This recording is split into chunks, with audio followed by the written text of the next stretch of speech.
भगवान बुद्ध के जीवन से हमें अनेक सीख मिलती है, लेकिन उनमें से एक सबसे महत्वपूर्ण सीख है मन को एकाग्र करना। हाँ, सही सुना आपने, मन को एकाग्र करना यानी मन को एक ही वस्तु पर लगाना, अन्य विचारों से मुक्त होकर अपने लक्ष्य की ओर बढ़ना। तो चलिए दोस्तों, एक कहानी के माध्यम से समझते हैं कि कैसे एक बौद्ध गुरु ने अपने शिष्य को एकाग्र होने का ज्ञान दिया। इस वीडियो को अंत तक जरूर देखिएगा, ये कहानी आपके जीवन को बदल के रख देगी। तो चलिए कहानी को शुरू करते हैं, लेकिन इससे पहले कि आप कहानी में खो जाएं, अगर इस चैनल पे नए हैं तो इस चैनल को सब्सक्राइब जरूर कर दें। ये हमारे लिए एक मोटिवेशन की तरह होता है। एक नौजवान युवक अपनी हथेली एक ज्योत के ऊपर करके खड़ा हुआ था। उसके हाथ में बहुत पीड़ा हो रही थी,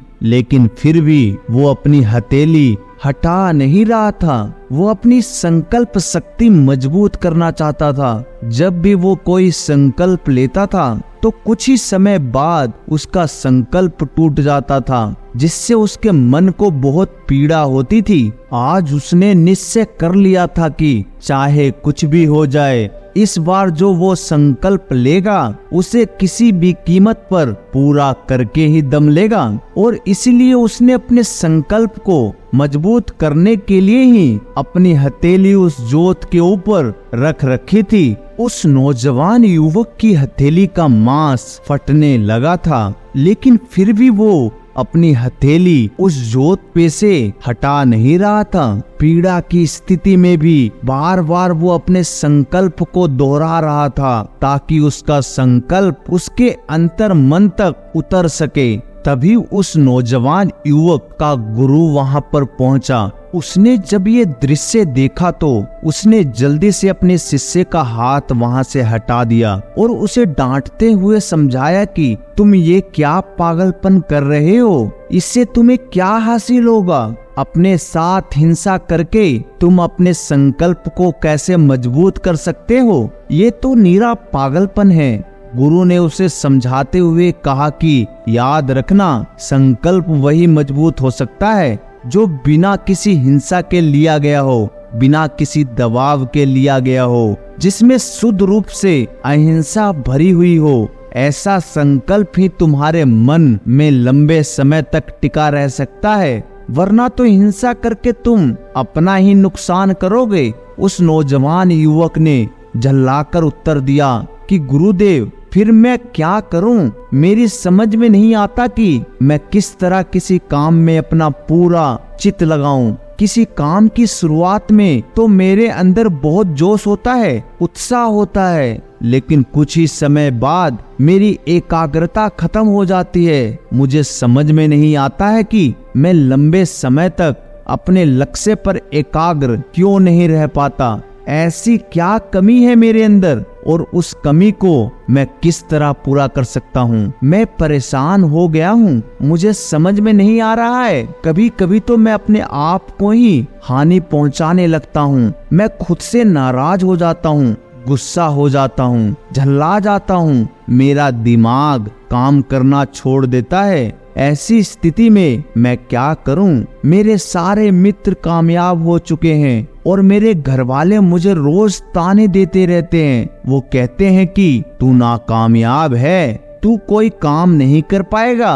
और अब तो मुझे लगने लगा है कि शायद वो सही कहते हैं। शायद मैं अपने जीवन में कभी कामयाब नहीं हो पाऊंगा। अगर मैं अपने चित्त को एकाग्र करना नहीं सीख पाया तो मैं शायद यूं ही मर जाऊंगा, आधा अधूरा, बिना अपने लक्ष्य को प्राप्त किए हुए मेरा जीवन यूं ही समाप्त हो जाएगा। क्या इस समस्या का आपके पास कोई समाधान है? क्या कोई तरीका बता सकते हैं जिससे मैं इस समस्या से बाहर आ सकूं?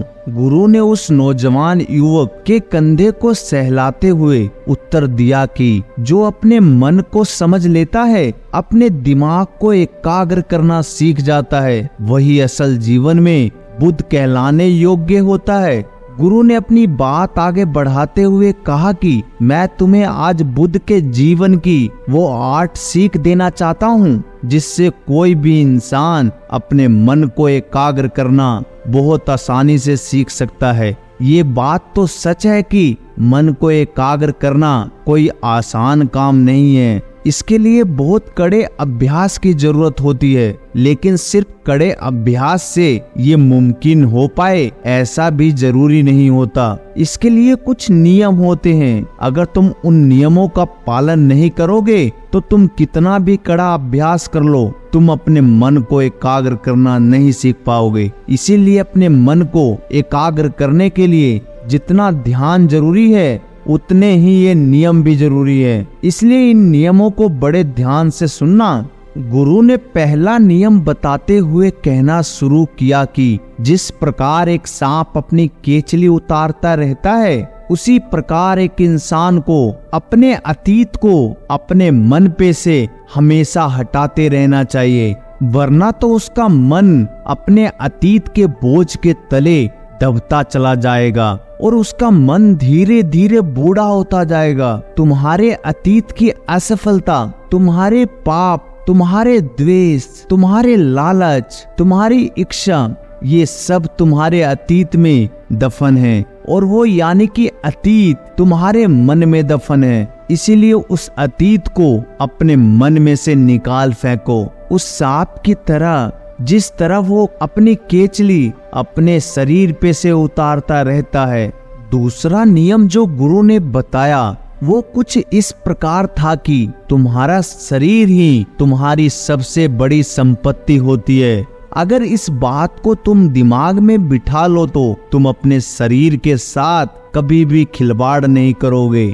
बुद्ध के जीवन की एक बहुत ही अद्भुत घटना के बारे में चर्चा करते हुए गुरु ने बताया कि एक बार बुद्ध जब ध्यान की प्राप्ति के लिए इधर उधर भटक रहे थे तो एक गुरु ने उन्हें उपवास करने की सलाह दी। महात्मा बुद्ध जो भी प्रक्रिया अपनाते थे उसे पूरे तन और मन से अपनाते थे। उसे आधा अधूरा नहीं करते थे, उसे पूरा करके ही दम लेते थे।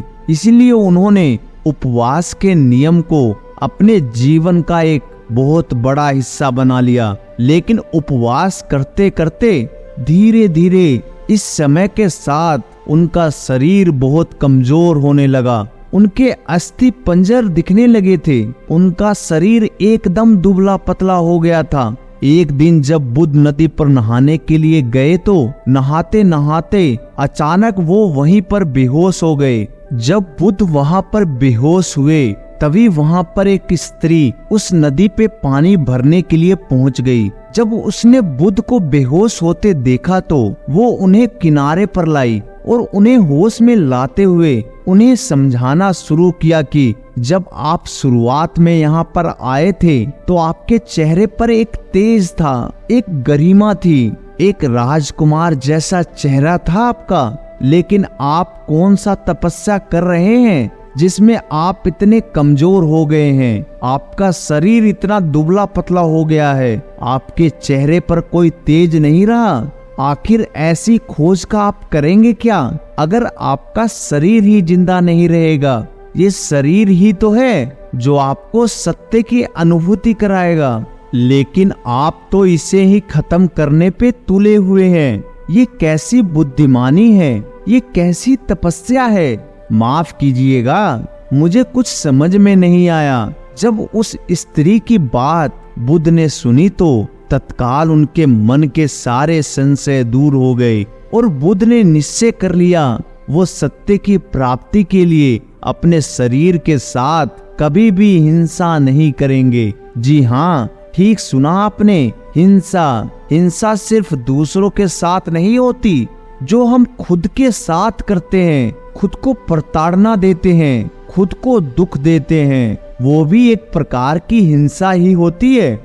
इसलिए जिस प्रकार हम दूसरे जीवों के प्रति अहिंसा का भाव रखते हैं, उसी प्रकार हमें अपने शरीर के साथ भी अहिंसा का भाव रखना चाहिए, उसकी पूरी देखभाल करनी चाहिए। आखिरकार वही तो हमारी सबसे बड़ी संपत्ति होती है। गुरु ने तीसरा नियम बताते हुए कहा कि चांद, सूरज और सत्य ज्यादा दिन तक छिपे नहीं रह सकते। इसीलिए हमेशा सच बोलो, झूठ का सहारा कभी मत लो, सिर्फ सत्य बोलो। सिर्फ एक छोटी सी आदत, सत्य बोलने की आदत, आपके जीवन में कितना बड़ा बदलाव कर सकती है ये आप खुद भी नहीं सोच सकते। लेकिन अगर आप इस आदत को अपनाएंगे, इसको आजमा के देखेंगे, तो इसके प्रभाव आपको खुद ही पता चल जाएंगे। ज्यादातर लोग तो बेवजह झूठ बोलते रहते हैं, जैसे वो उनकी आदत हो गई है। जहाँ पर उनको झूठ बोलने की जरूरत भी नहीं होती, वो वहाँ पर भी झूठ बोलते रहते हैं। लेकिन एक बार अगर इंसान सत्य बोलने की आदत अपना ले, तो इसका मतलब ये होगा कि वो खुद से भी कभी झूठ नहीं बोल पाएगा। अगर खुद से हम खुद के बारे में सत्य बोलना सीख ले, तो हमें किसी के कहने से कोई फर्क नहीं पड़ेगा, क्योंकि हम खुद का सत्य खुद जानते हैं। लेकिन इंसान खुद से सत्य तो तब बोलेगा जब वो दूसरों से सत्य बोल पाएगा। इंसान तो अक्सर दूसरों के सामने भी झूठ बोलता रहता है, तो वो खुद से सच बोलने की उम्मीद कैसे रख सकता है। गुरु ने चौथा नियम बताते हुए कहा कि ध्यान का अर्थ है मन को एक ही वस्तु पर लगाना, अन्य विचारों और भावनाओं से मुक्त होकर अपने आत्मा के साथ संगति करना। ध्यान से मन की शांति, स्पष्टता, एकाग्रता और ज्ञान की वृद्धि होती है। ध्यान करने से मन को एकाग्र करना बहुत आसान हो जाता है। ध्यान से मन की शक्ति बढ़ती है और मन अपने लक्ष्य की ओर बढ़ता है। ध्यान से मन का कीचड़ साफ हो जाता है और मन में शांति, आनंद और प्रेम का अनुभव होता है। ध्यान से हम अपने मन को अपने आत्मा के साथ जोड़ सकते हैं। गुरु ने पांचवा नियम बताते हुए कहा कि गधों के बराबर चलने से अच्छा है कि घोड़ा अकेला ही चले। अगर तुम्हें अपनी आध्यात्मिक उन्नति के लिए कोई साथी नहीं मिल रहा है, कोई संगत नहीं मिल रहा है, तो तुम अकेले रहना सीखो। बेवकूफों की संगत में मत पड़ जाना, वरना इसमें तो तुम खुद की हानि ही करवाओगे। तुम्हारे बेचारेपन का लोग फायदा उठाएंगे, तुम्हें धोखा देंगे, जिससे तुम्हारे अंतर मन को पीड़ा पहुंचेगी, जिससे तुम्हारा अंतर मन किसी पर विश्वास नहीं कर पाएगा। और जब तुम्हारा अंतर मन किसी पर विश्वास नहीं कर पाएगा, तो तुम खुद पर कैसे विश्वास कर पाओगे। और इन सब का कारण होता है बेवकूफों की संगत, धोखेबाजों की संगत, चालबाजों की संगत। और तुम इस संगत में बार बार पड़ते हो, बार बार धोखे खाते हो